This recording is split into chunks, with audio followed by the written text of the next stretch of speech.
आपके अपने channel DPS vision पर में आपका बहुत बहुत स्वागत है। मैं अनुपम कुमार सिंह फिर एक नई वीडियो के साथ आपके सामने उपस्थित हुआ हूं। दोस्तों, जो आज का सेशन है आधुनिक भारत के इतिहास से भारत में विदेशी शक्तियों का आगमन। तो इसमें दोस्तों हमने डिटेल में चर्चा की है। सेशन को दोस्तों पूरा देखिएगा तो आपको उन जो भी क्या आपके डाउट हैं इस टॉपिक को लेकर वो सारे क्लियर होंगे। दोस्तों गाइज, अगर आप हमारे चैनल पर नए हैं, अभी तक आपने हमारे चैनल को सब्सक्राइब नहीं किया तो चैनल को सब्सक्राइब कर लें और बेल आइकन को प्रेस करना ना भूलें। तो दोस्तों शुरू करते हैं आज का सेशन बगैर देरी किए। दोस्तों ये सेशन ARO या पुलिस या किसी अदर एग्जाम की तैयारी कर रहे हैं तो सेशन आपके लिए बहुत ही महत्वपूर्ण है। तो शुरू करते हैं आज का सेशन भारत में विदेशी शक्तियों का आगमन। तो सबसे पहले देख लेते हैं कि कौन कौन यूरोप से कौन सी शक्तियां भारत में आई। तो सबसे पहले अगर हम इनका क्रम देख लेते हैं, क्योंकि कई बार प्रश्न क्रम से पूछा जाता है कि भारत में सबसे पहले कौन आया, फिर दूसरी बार कौन आया, तो तीसरे नंबर पर कौन आया। तो इसका जो क्रम है दोस्तों, सबसे पहले अगर आता है तो कौन, पुर्तगाली आते हैं, जो कि कहाँ के थे, ये पुर्तगाल से। वहीं इसके बाद जो आने वाले व्यापारी थे वो डच थे, और डच जो कहाँ के रहने वाले थे, हॉलैंड। इसी को दोस्तों क्या है, नीदरलैंड भी कहा जाता है। क्या कहा जाता है, नीदरलैंड। इसके बाद दोस्तों अंग्रेज व्यापारी आए और ये कहाँ से थे, ब्रिटेन से।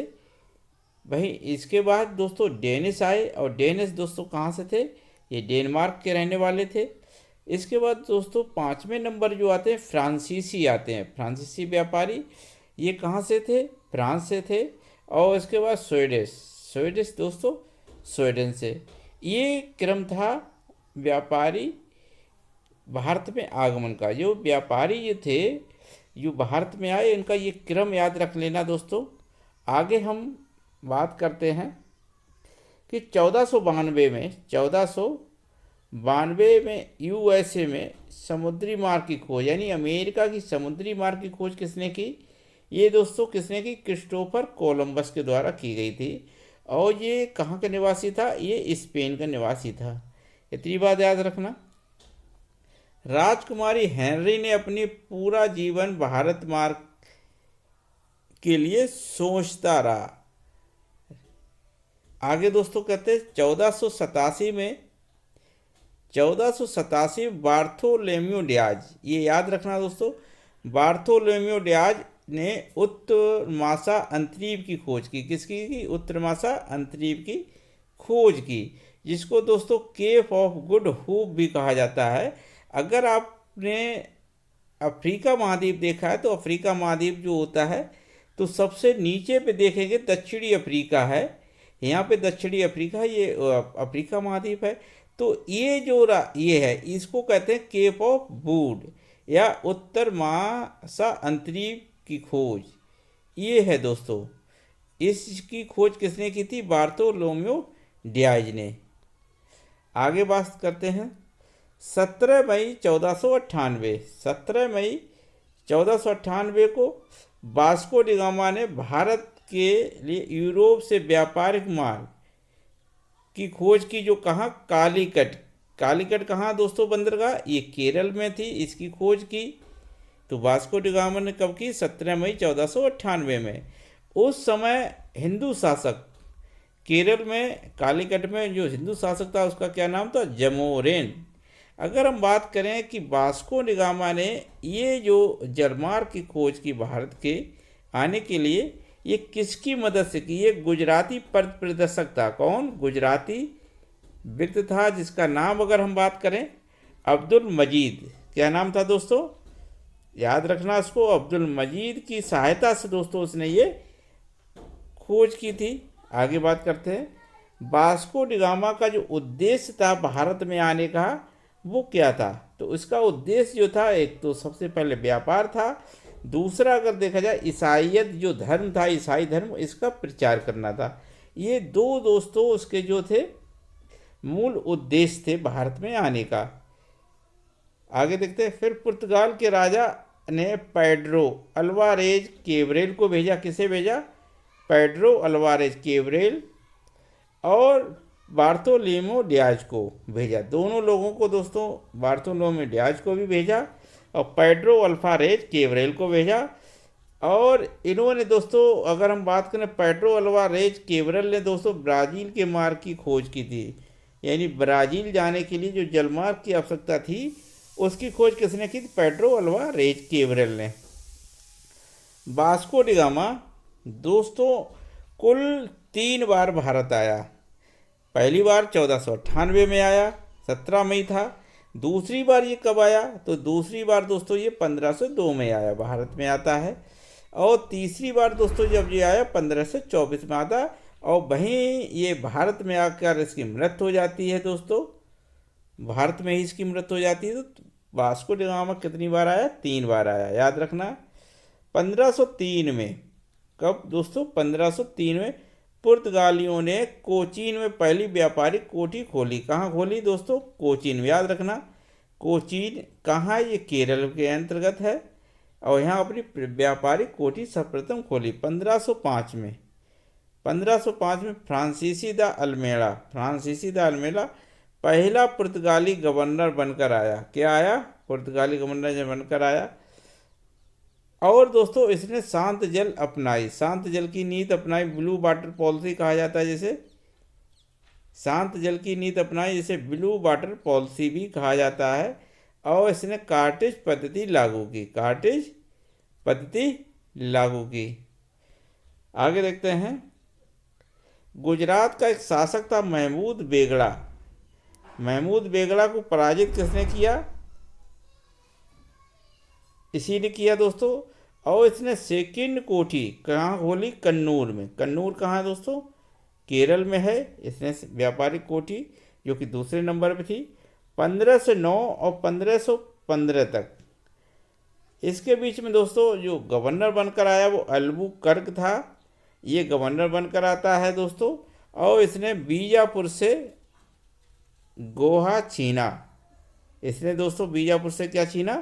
गोवा छीन लिया। कब? 1510 ईस्वी में। 1510 ईस्वी में। 1529 में नीनो द कुन्हा आया। 1529 में नीनो द कुन्हा गवर्नर बनकर आया। और 1530 में दोस्तों गोवा को राजधानी बनाया गया। किसे बनाया गया? गोवा को राजधानी बनाया गया। वहीं 1535 में दोस्तों दीव पर अधिकार कर लिया। दीव आज वर्तमान में क्या? केंद्र शासित प्रदेश है एक। वहीं 1559 में दोस्तों क्या होता है? इसने दमन क्षेत्र पर भी अधिकार कर लिया। ये पुर्तगाली थे, उन्होंने 1535 में दीव पर और 1559 में दोस्तों दमन पर अधिकार कर लिया। वहीं 1530 में गोवा को अपनी राजधानी बनाया। आगे बात करते पुर्तगाली की देन। अगर हम बात करें पुर्तगालियों की क्या देन थी भारत को, तो सबसे पहले ये तंबाकू उत्पादन ये किसकी वजह से हो पाया? ये पुर्तगालियों की वजह से। बर्नेल, किसने? बर्नेल, जो कि अकबर से तंबाकू की खेती शुरू करवाई। बर्नेल ने किससे? उस समय जो राजा था कौन? मुगल शासक कौन था? अकबर था। अकबर से ही तंबाकू की खेती की शुरुआत करवाई। किसने? बर्नेल। इसी पुर्तगालियों की वजह से ही भारत में प्रिंटिंग प्रेस का विकास हो पाया। और दोस्तों जो आलू और मटर, ये आलू और टमाटर, ये कहाँ किसकी देन है? ये पुर्तगालियों की देन है। और जहाज निर्माण कला, ये भी किसकी देन है? ये भी पुर्तगालियों की है। 1661 में पुर्तगाली राजकुमारी कैथरीन की शादी हो जाती है। कब होती? 1661 में पुर्तगाली जो राजकुमारी थी कैथरीन, शादी राजकुमार चार्ल्स से हो जाती है। राजकुमारी किससे? चार्ल्स से होती है। और राजकुमार चार्ल्स को दोस्तों क्या होता है? दहेज रूप में क्या मिलता है? बॉम्बे मिल जाता है। दहेज रूप में क्या मिलता है? बॉम्बे मिलता है। 1659 में श्रीलंका को डच ने छीन लिया। 1659 में दोस्तों क्या होता है? श्रीलंका को डचों ने छीन लिया। आगे चलते हैं।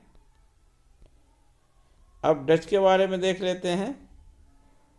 पहला डच यात्री कर्नेलिस द हाउटमैन था, जो कि 1596 में ईस्वी में आया। और ऐसा नहीं, 1596 में आया दोस्तों। इसने पहली कोठी दोस्तों कब खोली? 1605 में। डचों ने अपनी पहली कोठी दोस्तों कब खोली? मछलीपट्टनम में, जो कि कहाँ पड़ता है? आंध्र प्रदेश में, और 1605 में ओपन की। वहीं दूसरी फैक्ट्री दोस्तों 1610 में, जो कि पुलिकट खोली, जो कि केरल में पड़ता है। वहीं तीसरी कोठी दोस्तों 1616 में सूरत में खोलती है, और चौथी 1645 में कराईकल में। ये 4 कोठियाँ क्रमशः खोली जाती हैं किसके द्वारा? डचों के द्वारा। मछलीपट्टनम, पुलिकट, सूरत और कराईकल, याद रखना। डचों का पतन बेदरा का युद्ध से हो जाता है। डचों का जो पतन होता है वो बेदरा का एक युद्ध होता है। कब होता है? 1759 में होता है। इसी युद्ध में क्या होता है? अंग्रेज और डचों का जो युद्ध होता है, और डच जो थे पराजित हो जाते हैं हमेशा के लिए। अंग्रेज और डचों का जो युद्ध होता है वो बेदरा स्कूल में, बेदरा युद्ध में होता है। भारत में अंग्रेजों का आगमन।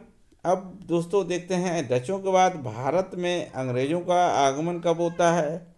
तो इसको दोस्तों ईस्ट इंडिया कंपनी कहा गया, EIC, ईस्ट इंडिया कंपनी की स्थापना 1600 ईस्वी में अकबर के समय होती है।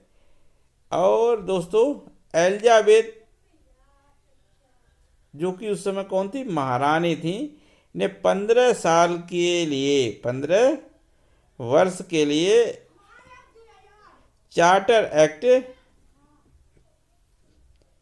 चार्टर प्रदान किया। किसे? ईस्ट इंडिया कंपनी को, पूर्वी देशों के साथ में व्यापार करने के लिए। 1615 में स्टुअर्ट वंश के शासक जेम्स प्रथम ने इसे अनिश्चित समय के लिए बढ़ा दिया। स्टुअर्ट वंश जो था, इसके शासक कौन थे? जेम्स प्रथम थे, और इसी ने अनिश्चित समय के लिए क्या है? इस कर को बढ़ा दिया। इस समय को क्या दोस्तों? समय को बढ़ा दिया। आगे देखते हैं हाकिन्स दोस्तों। हाकिन्स दोस्तों ये कब आया? 1608 में सूरत पहुंचता है, और मुगल दरबार में 1609 में पहुंचता है। मुगल दरबार में कब पहुंचता? 1609 में, और 1608 में ये सूरत पहुंचा था, जहांगीर के समय में। किसके समय में दोस्तों? जहांगीर के समय में। इसे जहांगीर ने इंग्लिश खां की उपाधि दी थी। किसे? हाकिन्स को, विलियम हाकिन्स को। और 400 जात का मनसब प्रदान किया। किसका? 400 जात का मनसब प्रदान किया। 1611 में वापस गया। कब गया दोस्तों? ये 1611 में वापस चला गया है। मिडन्स को भेजा। इसके बाद दोस्तों किसे भेजा जाता है? मिडन्स को भेजा जाता है 1611 में। और स्वालीवाल, क्या दोस्तों एक युद्ध होता है? स्वालीवाल के युद्ध में दोस्तों पुर्तगालियों को हराया। किसने? अंग्रेज ने। किसे हराया? पुर्तगालियों को, स्वाली वार में। 1611 में मछलीपट्टनम में अस्थाई व्यापारिक फैक्ट्री खोली। क्या किया दोस्तों? अस्थाई व्यापारिक कोठी खोली मछलीपट्टनम में। और 1613 में सूरत में स्थायी व्यापारिक कोठी बनाई। किसके द्वारा? अंग्रेजों के द्वारा बनाई गई थी 1613 में। 1613 में सूरत में दोस्तों स्थायी व्यापारिक कोठी बनी थी। वहीं 1611 में मछलीपट्टनम में दोस्तों क्या होता है? ये अपना अस्थाई फैक्ट्री बनाते हैं सबसे पहले। टॉमस रो दोस्तों कब आया? तो टॉमस रो दोस्तों 1615 ईस्वी में आया, और जेम्स प्रथम ने इसको भेजा था। जेम्स प्रथम ने इसको भेजा था। 1633 में बालासोर में व्यापारिक कोठी खोली गई। कब खोली गई दोस्तों? व्यापारिक कोठी बालासोर में। 1717 में दोस्तों क्या होता है? फर्रुखसियर ने एक दस्तक जारी किया। किसने? फर्रुखसियर ने 1770 में। 1713-19 के समय शिष्टमंडल आया। क्या आया दोस्तों? एक शिष्टमंडल आया। किसकी?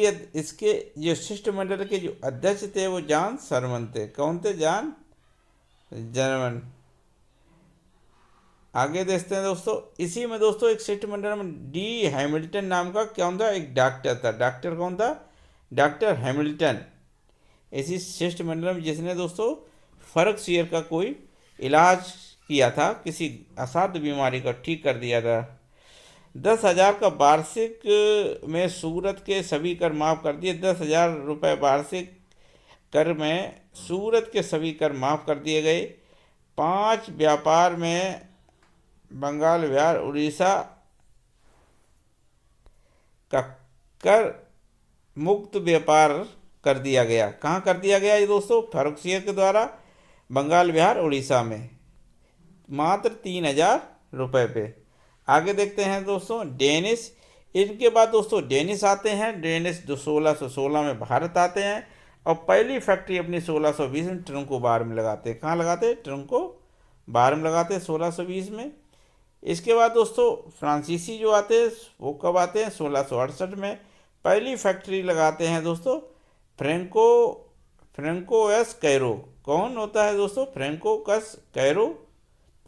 दोस्तों इसी के समय क्या होता है? कर्नाटक युद्ध होता है। तो कर्नाटक युद्ध में दोस्तों कौन होता है? इसकी जो कर्नाटक की जो राजधानी थी वो क्या थी? अर्काट थी। क्या थी? अर्काट। अंग्रेज का जो हेड क्वार्टर था दोस्तों मद्रास था। गवर्नर दोस्तों मोरेस था इस समय। वहीं फ्रांसीसी का हेड क्वार्टर दोस्तों क्या था? पांडिचेरी। फ्रांसीसी का जो हेड क्वार्टर था पांडिचेरी था। पहला कर्नाटक युद्ध दोस्तों कब होता है? पहला कर्नाटक युद्ध दोस्तों होता है 1740 से 1748 के बीच में। उस समय कर्नाटक के नवाब कौन थे? अनवरुद्दीन थे। कारण दोस्तों क्या था? ऑस्ट्रेलिया का युद्ध, गृह युद्ध दोस्तों था। कारण था तत्कालिक जो कारण था वो अंग्रेज बर्नेट के द्वारा, जो अंग्रेज थे बर्नेट के द्वारा दो फ्रेंच जलपोत अपने कब्जे में लिए और जला दिए। दो फ्रेंच जो जलपोत थे अपने कब्जे में लेकर दोस्तों क्या गया? उनको जला दिया था बर्नेट ने। तत्कालिक कारण ये भी हुआ था। 1741 में डुप्ले भारत आया। दोस्तों कौन आया? डुप्ले भारत आता है 1741 में। डुप्ले ने दोस्तों ला बुडाने मॉरिशस का गवर्नर ये सिलेक्ट किया। दोस्तों आगे देखते हैं। ला बुडाने ने दोस्तों क्या किया? इसे 4 लाख पाउंड पर ईस्ट इंडिया कंपनी को मद्रास दे दिया। 4 लाख पाउंड पर ईस्ट इंडिया कंपनी को मद्रास किराए पर दे दिया। सेंट टोमे का युद्ध होता है दोस्तों। कब होता है? 1748 में होता है सेंट टोमे का युद्ध। 1748 में होता है। महफूज खां जो बनाम अनवरुद्दीन का बेटा, किसके किसके बीच में था? महफूज खां और अनवरुद्दीन का बेटा जो था, इसके बीच में दोस्तों होता है सेंट टोमे का युद्ध। फ्रांसीसी पैराडाइज।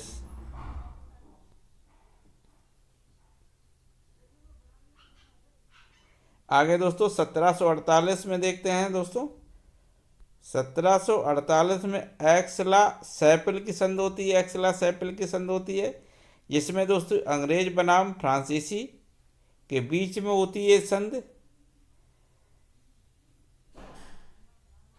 आगे देखते हैं दोस्तों। अंग्रेजों को दोस्तों इस संधि से क्या लाभ हुआ? तो एक्सला सैपिल की संधि से अंग्रेजों को दोस्तों मद्रास मिला। वहीं फ्रांसीसियों को लुई वर्ग मिला, जो कि अमेरिका के द्वारा। हाँ, लुई वर्ग किसे मिला दोस्तों? फ्रांसीसी को। दूसरा कर्नाटक युद्ध होता है दोस्तों 1749 से 1754 के बीच में। आगे दोस्तों अब दोस्तों इसको थोड़ा सा समझ लेना। उत्तराधिकार का युद्ध कहाँ कहाँ होता है? 2 जगह होता है। एक तो हैदराबाद में होता है, एक कर्नाटक में होता है। इसको समझिएगा। उत्तराधिकार के लिए युद्ध होता है हैदराबाद में, कर्नाटक में। तो हैदराबाद में दोस्तों कौन था? निजाम उल मुल्क। कौन शासक था उस समय? निजाम उल मुल्क की। इसकी मौत हो जाती है 1748 में मौत होती है दोस्तों। और इसका जो बेटा था नाजिर संग, कौन था दोस्तों? नाजिर। पोता इसका था मुजफ्फर जंग। कौन था? मुजफ्फर जंग था दोस्तों। आगे देखते हैं कि जो बेटा था नाजिर जंग, इसका जो सपोर्ट कौन कर रहे थे, ईस्ट इंडिया कंपनी वाले। कि इसके के बाद कौन शासक बने, ये बने। मगर दोस्तों क्या होता है, जो निजामुल मुल्क का जो पोता था मुजफ्फर जंग का, इसके पक्ष में कौन थे, फ्रांसीसी थे। फ्रांसीसी थे। भाई अगर हम कर्नाटक युद्ध को देख लेते तो अनवरुद्दीन और चंदा साहब थे। कौन कौन था, अनवरुद्दीन और चंदा साहब। तो अनवरुद्दीन की तरफ कौन था, ईस्ट इंडिया कंपनी थी। और चंदा साहब की तरफ कौन था, फ्रांसीसी थे। चंदा साहब की तरफ दोस्तों कौन थे, फ्रांसीसी व्यापारी थे।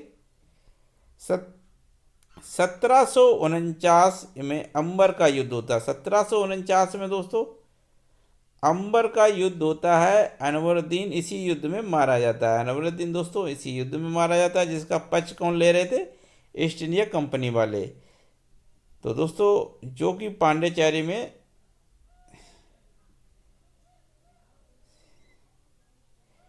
तकी पांडिचेरी की राजधानी थी। कौन थी दोस्तों,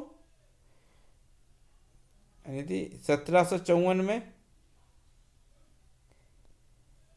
तीसरा कर्नाटक युद्ध दोस्तों 1756 से 1763 तक के बीच में होता है। 1756 1763 के बीच में। और इसमें दोस्तों पेरिस की संधि होती है। तीसरा कर्नाटक युद्ध में पेरिस की संधि होती है 22 जनवरी 1760 में। 22 जनवरी 1760 में दोस्तों बांडीवास का युद्ध होता है। 22 जनवरी 1760 में बांडीवास का युद्ध होता है। यही युद्ध दोस्तों क्या फ्रांसीसी का भारत में अंत हो जाता है। यही युद्ध से अंग्रेज की तरफ जो गवर्नर था वो कौन था, आयरकूट, इसकी जीत हो जाती है। और दोस्तों इस युद्ध में क्या है, कौन फ्रांसिस की तरफ कौन था, काउंट डी लाली था। कौन था, काउंट डी लाली था। तो इसमें दोस्तों क्या बदलाव आते हैं कि 1758 में गवर्नर बनकर भारत आया कौन, काउंट डी लाली। कब आया, 1758 में। वहीं अंग्रेज आयरकूट जीत गया। कहाँ से जीता, जीत हो जाती है इसकी दोस्तों अंग्रेज की आयरकूट के द्वारा। आगे देखते हैं दोस्तों, वीडियो ज़्यादा लंबा हो जाएगा तो यहाँ तक आप देखिए कि बांडीवास के बाद क्या होता है दोस्तों। 60 में 65 में दोस्तों युद्ध होता है। फिर प्लासी का युद्ध हो जाएगा दोस्तों। तो सेशन को दोस्तों यहीं पे हम रोकते हैं। और जो आगे का जो वीडियो है दोस्तों उसको हम नेक्स्ट वीडियो में लेते हैं, नहीं सेशन लंबा हो जाएगा।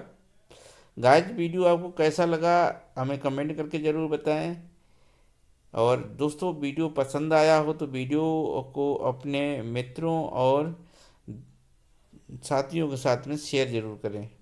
तो मिलते हैं किसी नेक्स्ट वीडियो में, अब तक के लिए जय हिंद दोस्तों।